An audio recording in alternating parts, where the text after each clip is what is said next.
This episode is presented by Visit Cedar City Bryan Head Tourism Bureau. Discover the art of adventure at Utah's gateway to the parks. Cedar City is within a few hours' drive from 6 different national parks and monuments, and only 30 minutes from fresh snow at Bryan Head Resort. Check out visitcedarcity.com to plan your next trip. This episode is sponsored by the Cedar City Business and Innovation Center. Dedicated to supporting local businesses and entrepreneurs, it provides resources and services aimed at fostering business creation, growth, and retention. To learn more and get involved, visit innovationcenter.cc. Hello and welcome to the Explore Local podcast presented by Visit Cedar City Bryan Head in partnership with Cedar City Iron County Economic Development, produced by Dallas Smith Media, and I'm your host, David Johnson. All right, today we have Tessa Douglas, who's the president and CEO of the Cedar City Chamber of Commerce. Welcome, Tessa. Thanks, David. So you were just recently hired on as the new CEO. How many weeks have you been in now? This week will be 2.5 months.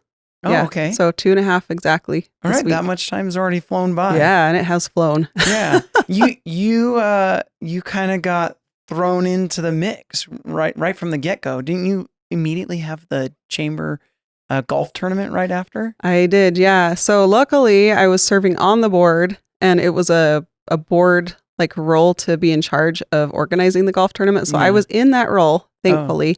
Because the week after I started was the chamber golf tournament. Yeah. So I had 1 week in the job before we had that event. Well, it went well. I heard good things. Thanks. So, yeah. Well, now, you, prior to being hired as the CEO, you served on the board for just a little bit of time. How long were you on the board? Gosh, I don't even know. It was a couple of months probably. I think maybe it was March. I think it was March when I started on the board. So just a few months. All right. Yeah, that's what I was thinking, that you had just kind of been on there. And I serve on the board in advisory capacity, but we've been able to bring on some new blood. And you were some of that new blood. And then the position came open and you said, actually, I think I might want to apply for this. Yeah. I've been involved with the chamber for a really long time in different roles, right? So my last job at SUU, not so much. For the last 2 years before that. But previous to that, I worked at Southwest Technical College, and I was their director of community relations. And that meant I was responsible for all of the externally facing programs for the college. And that included Custom Fit, which is a workforce development grant, all of their community development courses, the Business and Innovation Center. And so all of these externally facing programs were very tied in with the chamber because they're all about developing local businesses, developing local workforce. And so I got to know the chamber through that. And I was in that role for about 3-ish years or so, you know? And so I knew about the kind of the influence and the power that the chamber could have on helping our economy, our business environment here thrive and flourish. And I really, really loved that. And so when this job came available, I thought, gosh, that would be really cool to contribute to the community in that way. Yeah. So dive a little more into that. So why Chamber of Commerce? What makes you go, I want to, like you said, dive into that more? What makes you say, hey, I want to kind of lead in helping our local business thrive? What got you going and thinking, okay, here's what I think I can contribute and do? So I think a lot of it had to do with my time with the Business and Innovation Center. That's kind of like a little chamber, but just for startups, right? And so I got put into the role, my position at Southwest Tech, just as that was launching. And so I got to launch that, got to do the ribbon cutting. We had the governor come, helicopter flyover. We made it a big, big deal. Yeah. But the whole purpose of that center was to help local startups have the resources, whether it be funding, whether it be, collaboration with mentors, the type of government resources that are available for startups. We really wanted a one-stop shop because it is so hard to start a business, right? Like it's a huge barrier to entry essentially because typically you don't make money right away. You might not have experience in accounting or in management or HR or the different things, that you really need to have to grow a successful business. And the Business and Innovation Center was all about that. And I loved seeing the businesses come out of that. It was so much fun. And so, I left that role to go to SU for a little bit. And when the chamber job came open, I thought, oh my gosh, I can do that again, not just for startups, but, we have a lot of small businesses in Cedar City, and we have some really powerful large businesses too. In my conversations with them, the large businesses don't necessarily join the chamber because of what they can get from the chamber, right? They're doing well. But the small businesses, they need the Chamber of Commerce. They need the chamber for the resources, for the networking, for the connections, for the advice, for the promotional aspects, right? And so I really see it as a way to collaborate with our businesses, to help them find success, to help them, find connections, to find networking, to get the things that they need beyond just that startup phase. And also to bring in resources and expertise of the large businesses. Because you think of, Levitt Group, BZI, they're huge, right? American Pacific. And they have so much that they can also offer their neighbors and friends in the community.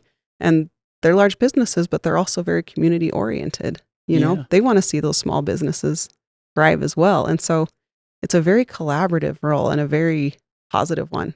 Yeah.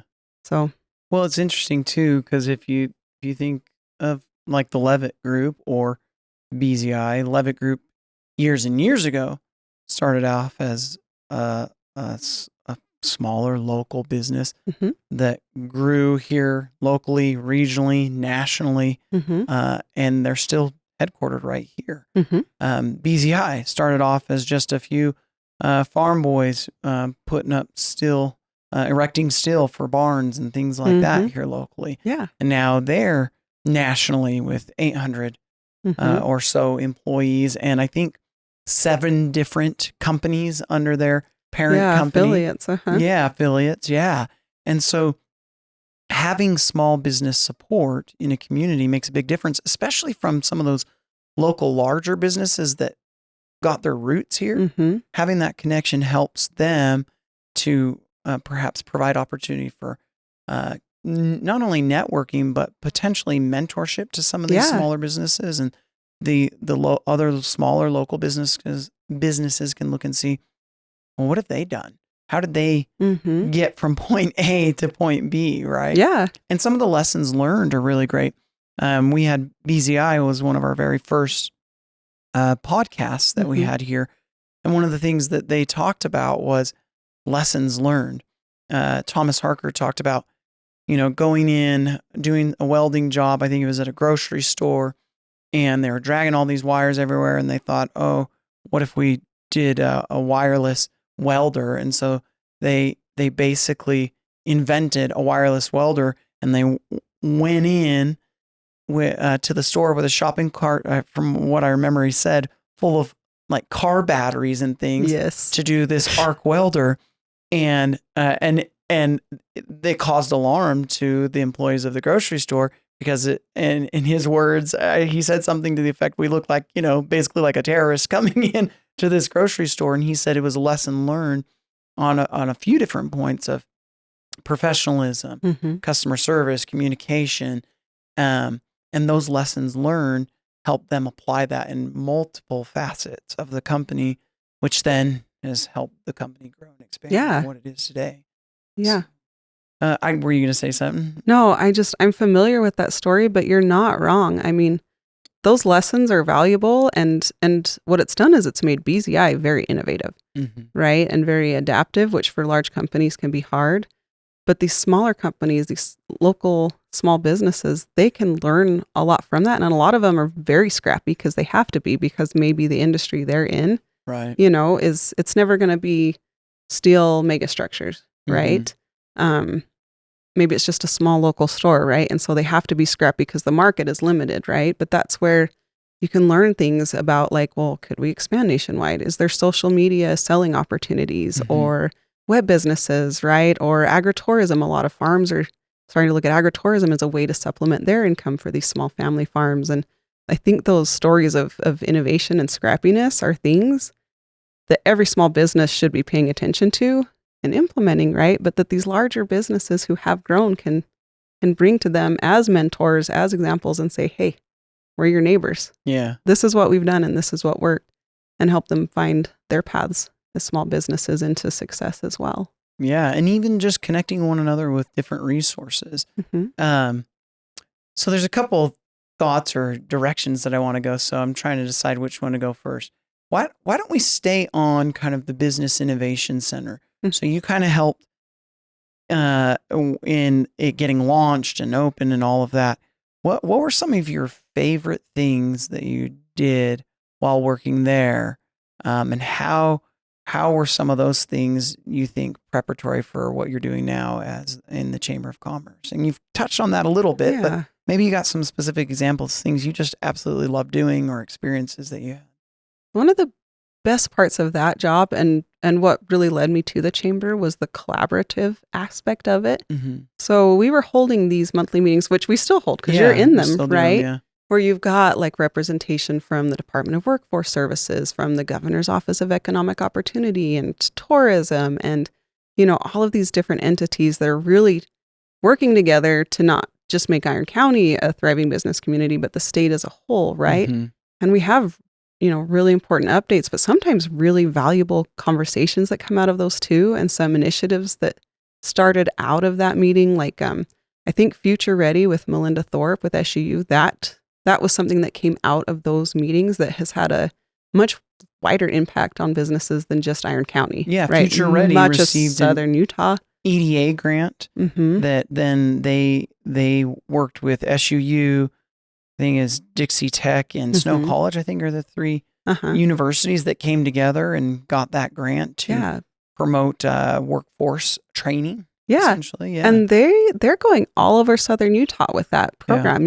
Every month they go to a different county, a different rural county in the state to promote workforce training and workforce development as a means to help employers not only upskill, their employees, but to retain them, to actually be more profitable, because you don't have as much high turnover rates, because it's expensive to train new employees. And things like that. Also being able to promote programs like Custom Fit, right? Like you're aware of Custom Fit, I'm aware of Custom Fit, but a lot of people weren't necessarily. And so you get to share these programs where, for people who are listening that aren't familiar with that, it's also a grant that you can get. The technical colleges in the state distribute that. But if an employer pays for training for an employee, it will reimburse them up to 40% of the training cost. Yeah. That's almost half, right? And that's whether you're a small business or a large company. Yeah, small business, large company. Yeah. And we ran the gamut. I mean, when I was over that, I think, I want to say, I don't even want to try to remember how much money Southwest Tech has to distribute, but we distributed almost all of it every year that I was overseeing that program, because it was a big deal to promote this to local employers.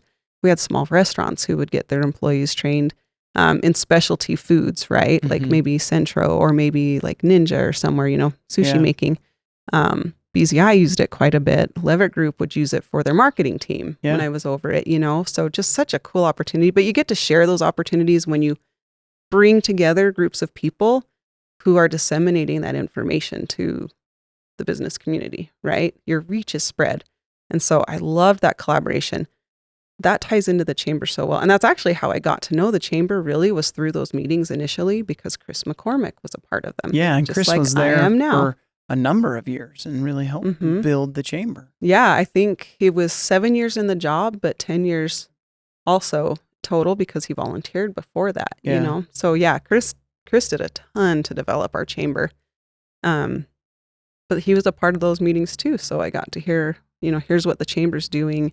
Here's what businesses can do that are a part of the chamber. And so, that was my introduction, was that collaborative piece.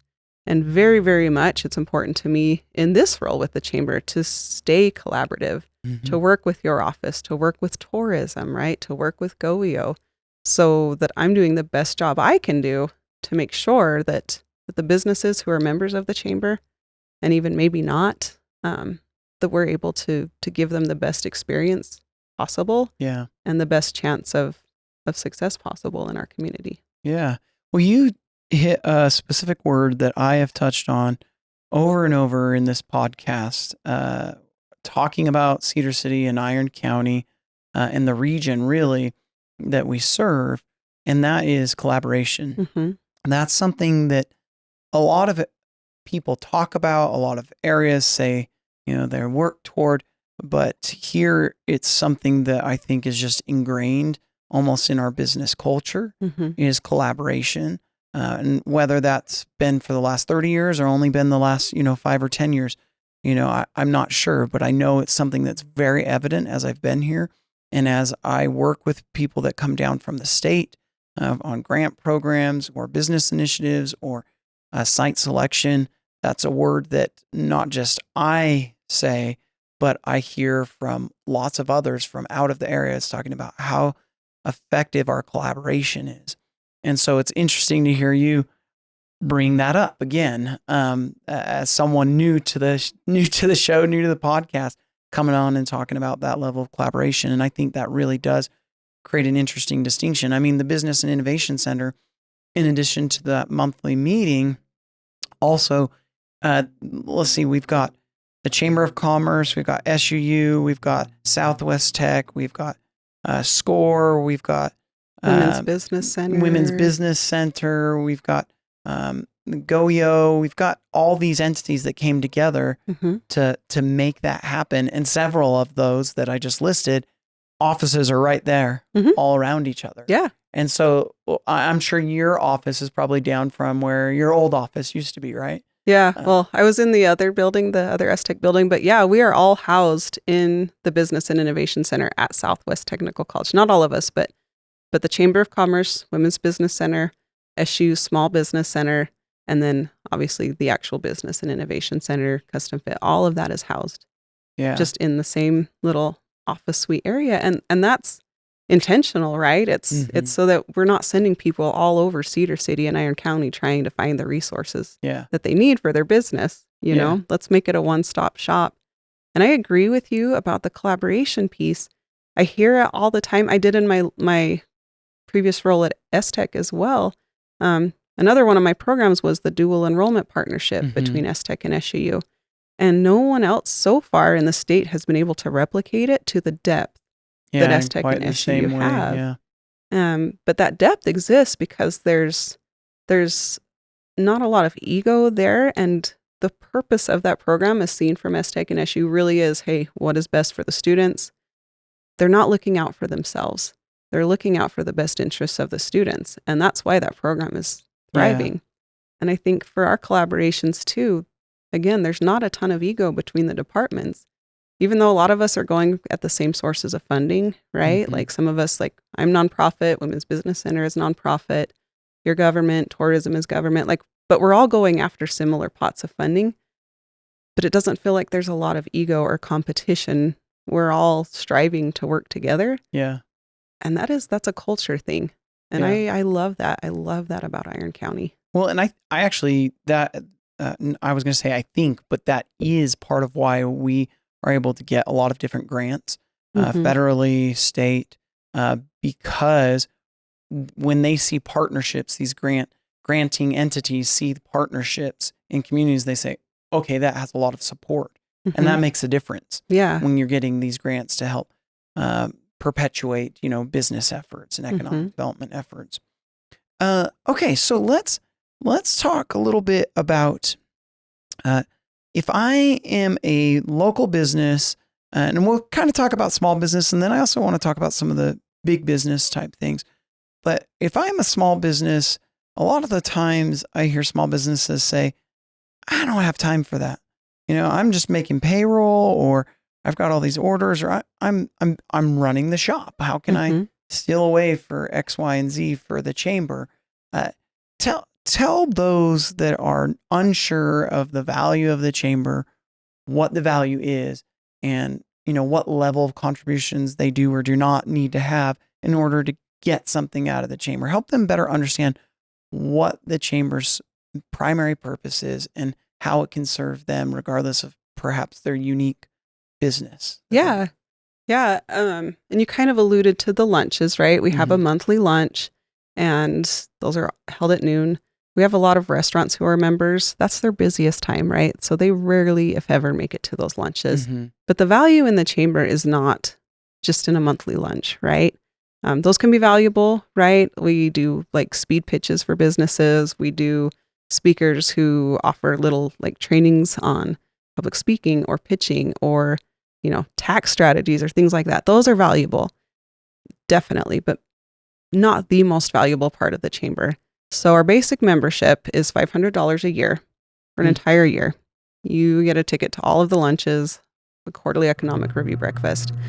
But other values that they get is we allow them to post events on our social media, and we have a massive social media following where a lot of small businesses might struggle to build up that following, right? But we've got a massive social media following, and we will post member events if they ask us to. Also in our newsletter, which goes out to about 1,500 people once to twice a month.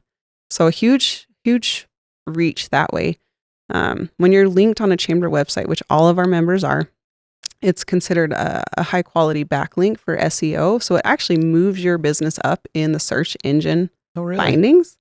Yeah, I learned that from the Small Business Center. Joni Anderson told me she went to a conference and they were talking about it, and I did some research, but it actually moves your business up in SEO rankings when you've got a high validity backlink from a chamber website. Wow, okay. I know. Yeah, fascinating, I didn't right? realize that. Yeah. But then you also have access to just other networking opportunities with the other members. You have access to a list of other members if you want to do outreach on your own. We have just a spreadsheet that is only available to members. And then we also make sure that we support chamber members as well. We get a lot of phone calls from out-of-towners asking, things like, hey, I really want to send my friend flowers that lives in Cedar City. Mm-hmm. Can you recommend a reputable florist? Well, Zion Sun Floral, they just got a shout out on the podcast, but they're members, and that's who I'm going to recommend, right? Mm-hmm. We do a lot of catered lunches or a lot of lunch meetings. I go to restaurants who are members because I want to support the people that support us. So you get a lot more business too, but we get a lot of phone calls. But that's the basic membership.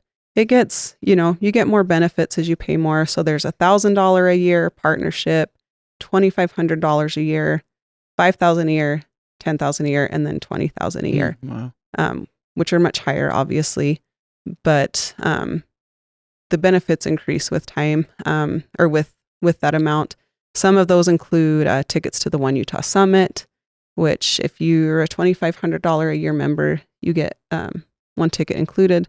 Those are a $350 value just in and of themselves. So that's kind of a big thing. Gosh, I'm trying to think of what else off the top of my head. I just redrafted the membership benefits with a goal of making them even more beneficial. A lot of it includes sponsorships with your logo in our events, like our golf tournament, which was hugely successful. Our big Best of Cedar City Awards Gala, which is the biggest awards gala in the county. Yeah, last year we celebrated the 75th anniversary. Yep. Yeah, and that's been obviously a long-standing event here in Cedar. Yeah. Our annual Pumpkin Festival is coming up on October 11th. That one has been around for over 20 years. We typically have around 1,200 kids and families that come to that. So what's the date on that one? October 11th. It's a Saturday. Yeah, Yep. yeah. But you have this huge outreach availability by sponsoring these events. And like I said, if you're paying those higher partnership levels, you're getting a lot of sponsorships just included that you don't have to pay for, where your logo is front and center at a really positive community event that a lot of people are seeing. Yeah. So, well, and two, I one of the things that I think about is, I don't know about you. I use this analogy. Sorry, I'm thinking about time management, and a lot of these businesses are like, oh, I don't have time for that. But I can't tell you the number of times that I said, I don't have time for that. But I decided to take a little time for something. I went and I made a connection, and I either learned something new or I gained something that actually ended up saving me time that I hadn't even thought about. Right. And that's part of the power of the chamber. It goes back to that collaboration, is you're there with other people that are maybe have similar businesses or completely different businesses who might be able to provide insight that's going to help in a way that you you hadn't thought of. Maybe you're hitting your head against the wall trying to do payroll, and you get talking to someone and you realize at a chamber event and you realize, oh, it costs me just as much to have someone else run my payroll as it does for me to do my payroll. Plus it frees up all my time. Ironically, this isn't chamber related, but for years, I've always changed my own oil, just always did my own oil on my cars. And then finally, I was just having a hard time finding the time to do it all the time. Yeah. And I started doing the math and I'm like, wait a minute, it costs me the exact same amount to have an oil, take my car into a shop to have the oil changed as it does for me to change my own oil.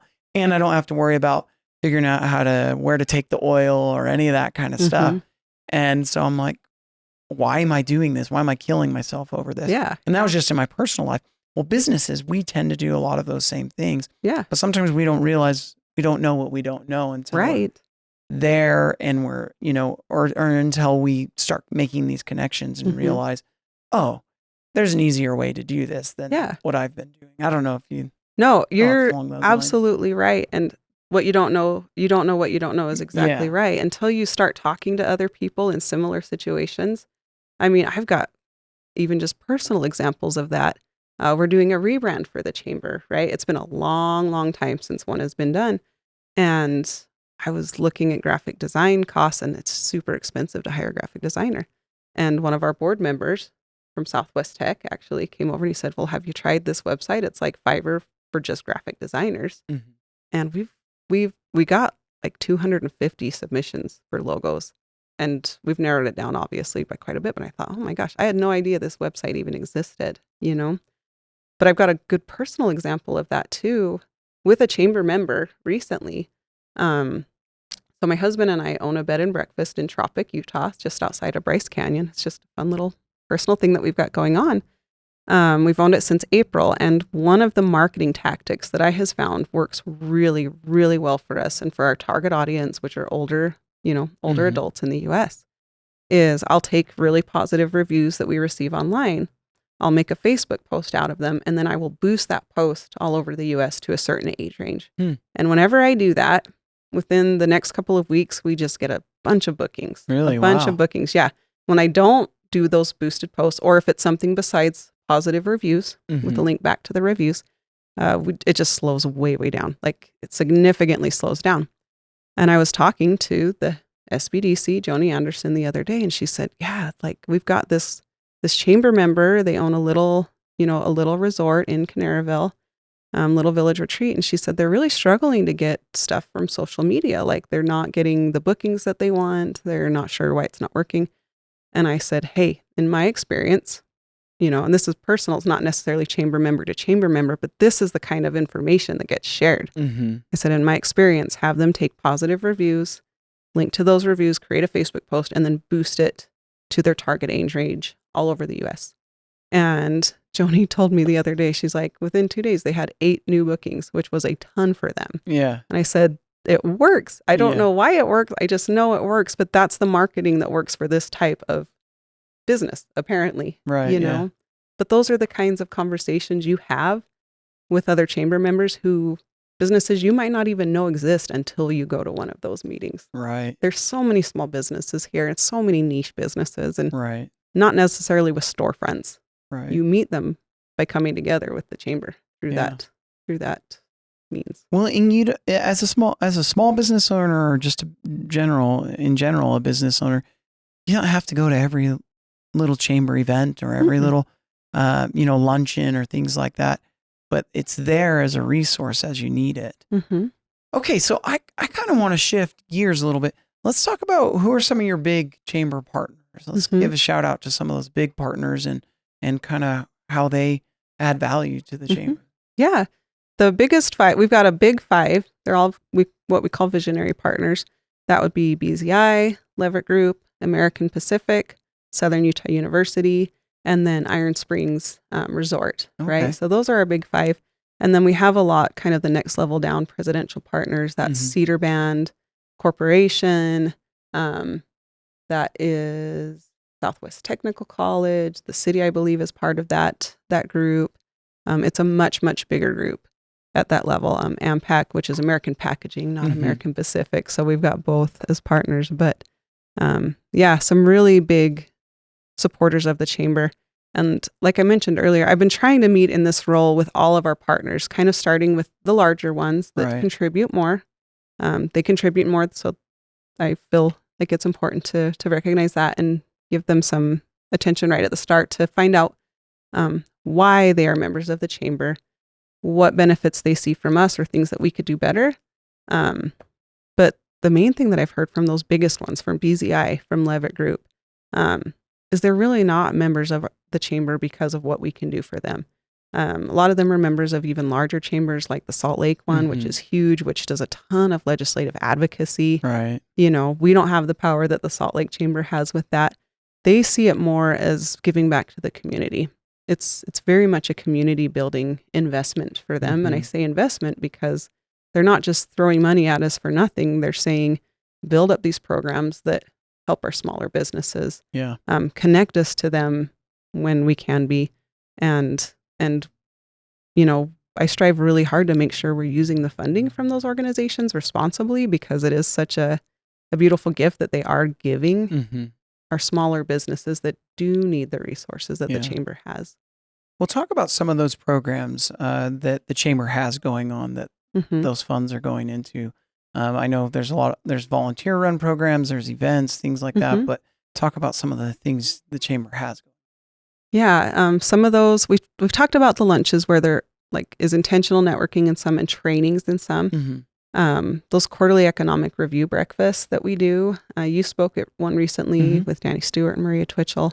Those are really valuable information spreading opportunities, I think, to our community about the local economy and where it's going and where we're struggling and where we're thriving, because people need that information to be able to make decisions of where to move forward, Yeah, sure. But then we've also got special opportunities for members. Like this year, any chamber member was able to get up to 2 tickets to the One Utah Summit for their business. And that opportunity is incredible. That would normally be over $700. And that conference, for anybody who hasn't been, I mean, you go to that, incredible breakout sessions, incredible keynotes. But when else do you have an opportunity? You just see the governor right there on the sidewalk and you say, oh, I'm going to go up and say hi and have a conversation with the governor about my business or about stressors I'm facing or worries I have about the state of our, about the state of our state or country or community. You've got access to huge business leaders and governmental leaders just by being able to go to that conference, right? Yeah. You can have one-on-one conversations with them. Well, and for those that don't know, the One Utah Summit is essentially, it's an economic development or business type summit statewide with kind of a rural focus, but statewide we see communities and leaders come from all over here on SU's campus here in Cedar City and Iron County. Yeah, it's an incredible event. And it's amazing that it's in Cedar City of all places. Yeah. It's not the Wasatch Front. It's not St. George, which are the big population centers. Sure. It's here. But our members can go to that for no cost this year, up to 2 people, and have those experiences and have that access. For partners, we've got a little bit more intimate meetings type things arranged with like the president and CEO of Rocky Mountain Power and Clyde Company and the Governor's Office of Economic Opportunity, their top leader. Very small opportunities to meet with them with just small groups. That's only for chamber partners. It's invitation only. So those kinds of opportunities are facilitated through the chamber, and they don't exist outside of it necessarily. So talk about, you have, the chamber has an ambassador program. What can you tell us about that? What do they do and what's the intent of that? Yeah, and most chambers do. It's kind of a long-standing chamber thing, but the ambassadors are kind of like the chamber's volunteer arm or outreach arm. And so usually ambassadors come from businesses who are members, and it's made up of individuals who say, hey, I want to give more to the chamber than just attending events or going to trainings or participating in other ways. These are people who say, I really want to help out more. And so the ambassadors volunteer for our event committees, right? So they help us plan the golf tournament and help us run it. They help us plan the pumpkin festival and run it. And then they also do a lot of one-on-one business outreach to members. So they keep a list of all of the businesses who are members. And then every month, the last Friday of every month, they meet at 9:00. They say who has, visited one of these businesses recently. We need to keep track of who hasn't. And then they'll intentionally go out to say, hey, we're representing the chamber. Want to let you know that we appreciate you. Is there anything the chamber can do? But they allow us to kind of spread the load a little bit to make sure that we are making individual contacts with all of our member businesses, because we want to make sure that we're staying connected with them, not just in a group level, but also individually. Yeah. Well, tell me now, for those that aren't familiar, I mean, a lot of the locals and local businesses are familiar with several of the chamber events, but for those who aren't, you've talked about the Pumpkin Festival, the luncheons. What are other events you have going on throughout the year that helps either to fundraise for the chamber or to better help support the business community? What are other things you have going on? Yeah. So, and I like how you brought up to support the chamber to fundraise, because we are a nonprofit, 100% nonprofit. We have to bring in our funds to pay our employees, to pay our activities, to pay all of that. The big events we do are, the golf tournament. That brings in quite a bit, and that's fun because it engages a very unique set of members, which I love. The Pumpkin Festival is like a big trick-or-treating event that we do at the Diamond Z. I mentioned a lot of people come. There's vendor booths, and those businesses that are vendors have to give out some kind of trick-or-treat item, whether it's candy or swag or whatever, to the kids that come. But that also raises a lot of funds. And the thing I like about that one is it also connects with a different audience than chamber lunches typically would, or a gala or whatever, right? You're connecting with younger families, and the businesses that participate are ones where that's kind of their target audience, right? So it's a totally different demographic, which is fun.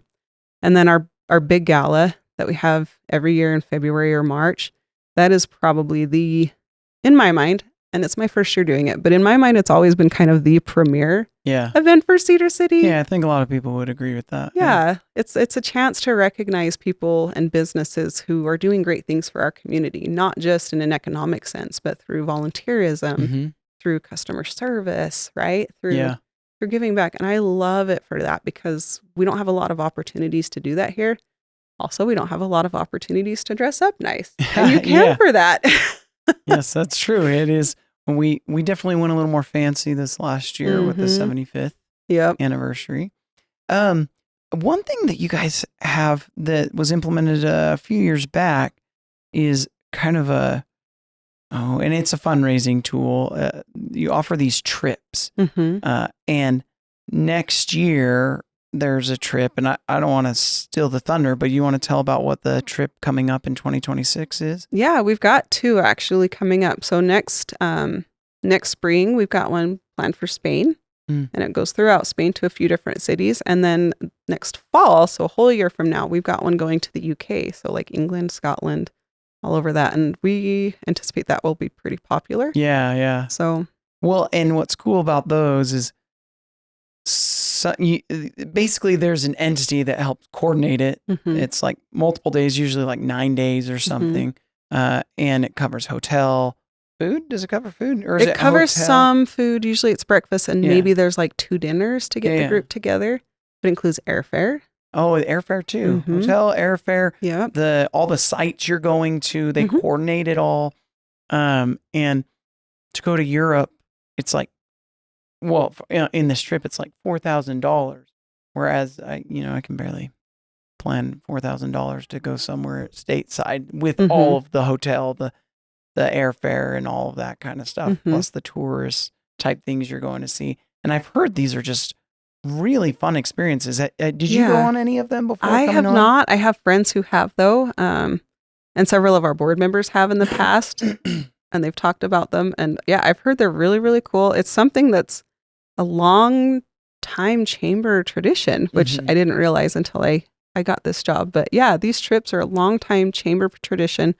They're very low cost, and maybe it's not like you're not getting first class flights necessarily, but you're able to travel at a very affordable rate to countries that really there's not another way to do this so cheaply, so it's pretty amazing. And then the chamber just gets a percentage of whatever, bookings come Right. out of our location. And and it's cool because you have almost this eclectic group locally that all goes together. People that you may work with on a regular basis as a colleague, but never really get to lay your hair down, get to know them. And then other people that you might not even know from the community, but it's a great opportunity. Anybody can jump on board with these trips. Yeah. And so it's when I first heard about it, I thought, well, that's so random. I'm like, we're not a travel agency, we're a chamber. But then I started seeing a lot of the benefit, both as a fundraising mechanism, obviously. There's not much planning that we as a chamber really have to do for those. No. But then, like I was saying, it kind of goes back into that collaboration of getting to know people in the community and going and just having a really fun time. Yeah. On those trips, I guess. Yeah. I had the same thoughts you did, though. I thought, this is so random. Yeah. Like, this is a chamber of commerce, but it's international trips, but same thing. And what's interesting is a lot of people will go on every trip now. Yeah, like they year go over. once and then they're like, I am, this is a thing. This is an annual tradition for me. So a lot of our travelers are repeat travelers for 3, 4, 5 I've times. had several people say that. Yeah. Yeah, it's kind of cool. Yeah. Well, okay, Tessa. So we've talked about jobs. You're coming in as the new chamber president, but tell us more about Tessa Douglas. Just anything you want to throw out there. Help us get to know you a little bit better. Okay.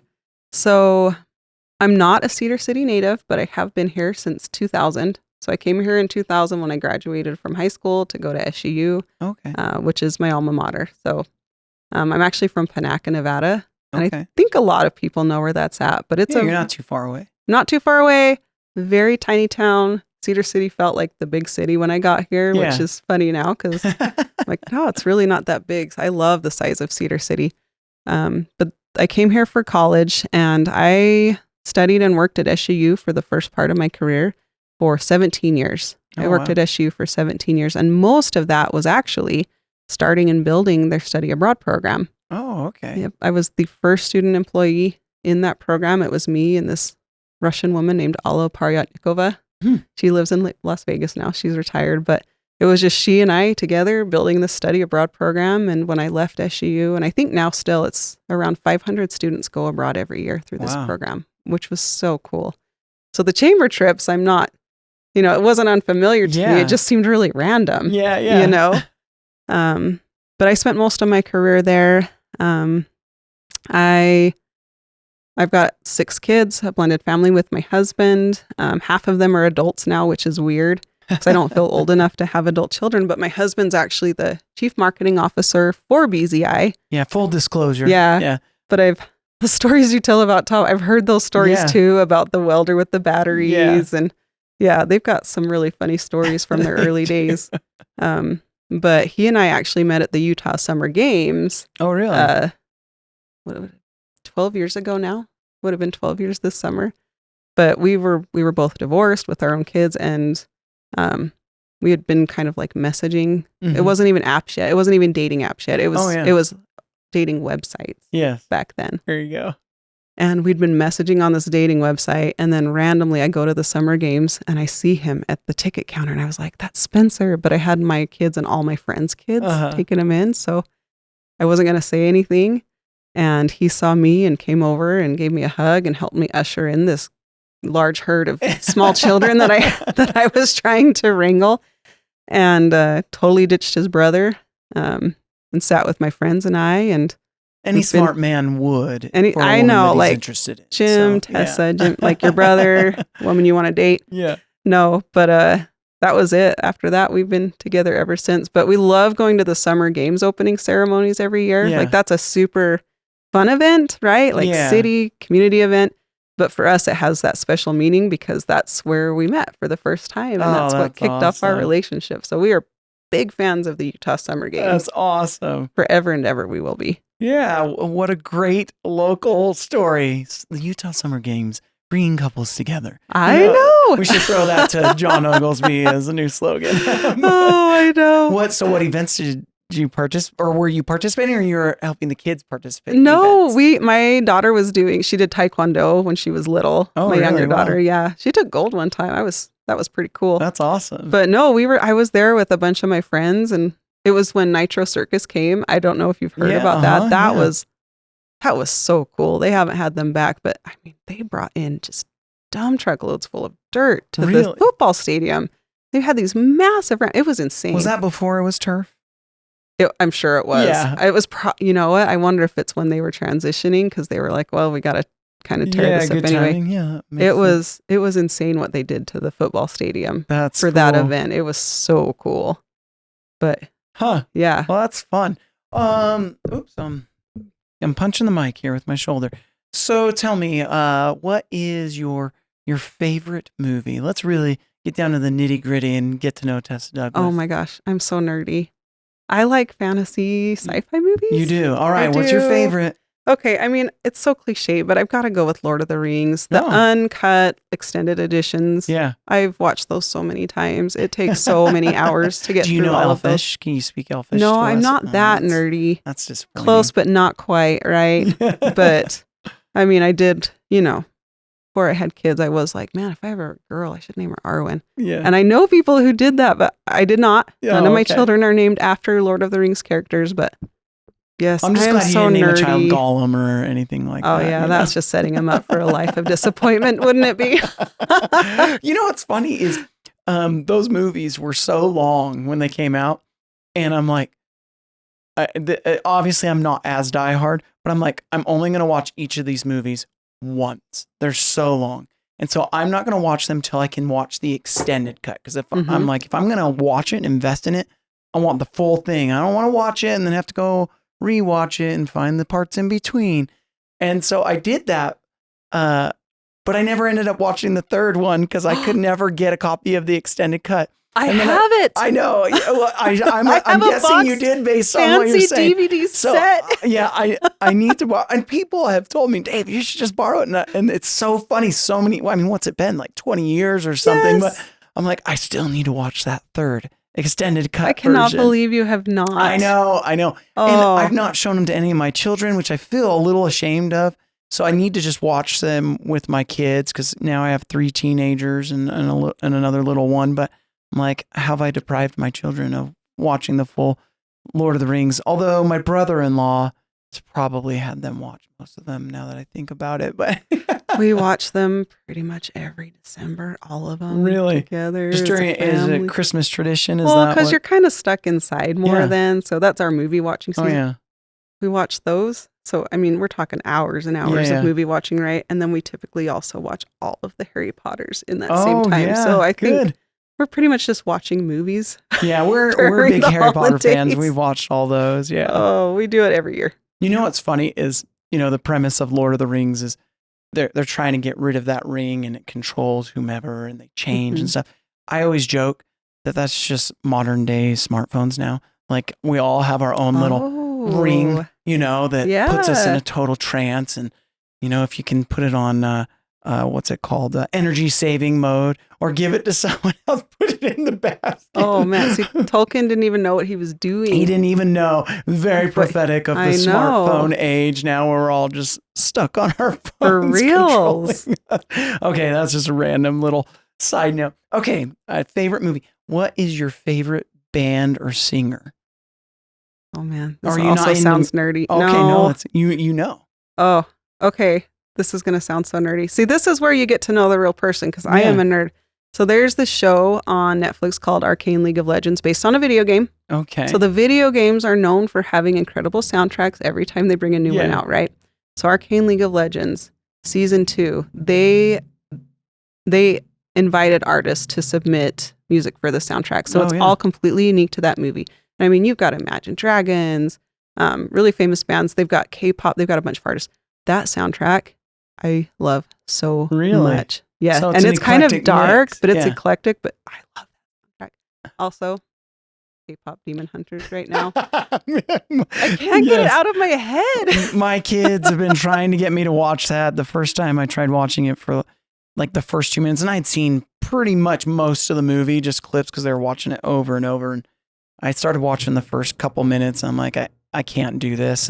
But then the other night, my wife and my sister-in-law and kids and stuff, they pinned me down for like half of it. And then, anyways, but people are loving that. The songs are fun, and I get It really so makes annoyed fun of by itself them too. Yeah, There's a song called Soda Pop. It drives me crazy. that's the one my wife's always joking I about. sing it all the time though because Yeah. it just gets stuck in my head. Yeah, you know what's hilarious? My wife's gonna probably kick me for this, but my wife has one real dance move, Mhm. and it's just this shoulder thing. Oh, nice. And it's always been like that. Just that's her dance move. And when that song came on, every character in that and during that song was doing that exact Yeah. shoulder move. I'm like, you should have copyrighted your dance move. And she loves that song.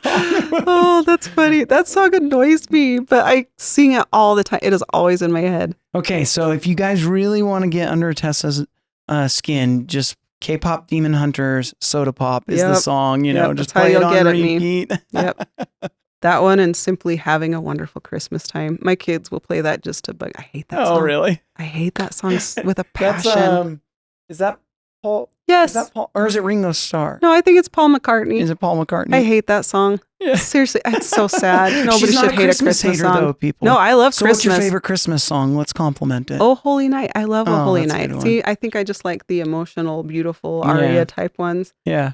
Yeah. Mine was Silent Night when I Oh, was a kid I in love grade Silent school. Night too. I don't know why, but I had a first grade teacher. She would have us practice that song every day in class. Wasn't even Aw. Christmas time, so it just kind of always has this strange nostalgia for Yeah. me. So I love that. yeah. Anyways, okay. Well, I really digressed getting to know Tessa a little bit more. Anything else about Tessa that you want people to know about you? And it could be personal, it could be work related. I mean, as far as random facts, I can't think of anything. You're like, I'm not going to divulge anything I've else. divulged too much already, Yeah, really. No, but work-wise, I mostly want people to know, I think, that I just really love this community and I love getting to be a part of it. It's a real honor to be president of the Chamber of Commerce for me. I've, tried to give back a lot here, genuinely because I love it. I, serve in Rotary. I was Rotary president for a while. I ran for school board once and lost, and that was really hard, but also, rewarding in ways too, just as far as that opportunity again to try to give to the community. So I feel really honored to be in this role, really grateful, and really excited to see what can I do with it, right? Yeah. Chris laid this fantastic foundation for years and years, and really like the chamber existed, but I feel like Chris really created the actual chamber that we have, right? Yeah. And so I'm excited to see what I can do with what he created and build upon it as a new person, fresh eyes, fresh energy, and just see where we can take it. That's awesome. On that note, maybe this is kind of where we should wrap up is what is your hope for the future of the chamber? If you could envision what you would like to see the chamber become in the next, 5 to 10 years, what is your vision of what the chamber becomes? I hope that it becomes a lot bigger, that businesses, large and small, whether they can come to the lunches or the events or whatever, I hope that we build a culture within the chamber that they want to be a part of it, regardless of the events. I want it to feel forward-thinking, supportive, collaborative, valuable, innovative, and just very, very welcoming, whether you're big, small, can give a lot or can give a little. I want people to feel like they want to be a part of the chamber and that it's an organization that everybody wants to join. 'Cause Yeah. the more people that are a part of it, the more we can connect and do together, So it really just, as the chamber grows, really the connections in our community grow too, especially the business community. So Yeah, I agree. Well, awesome. Well, Tessa Douglas, newly hired president and CEO of the Cedar City Chamber of Commerce. Tessa, thank you so much for taking the time to come on the podcast and talk a little bit about what you have going on. thank you so much for having me. This has been really fun. Yeah, we'll have to do it again sometime. Absolutely. All right, thanks. Thanks, David.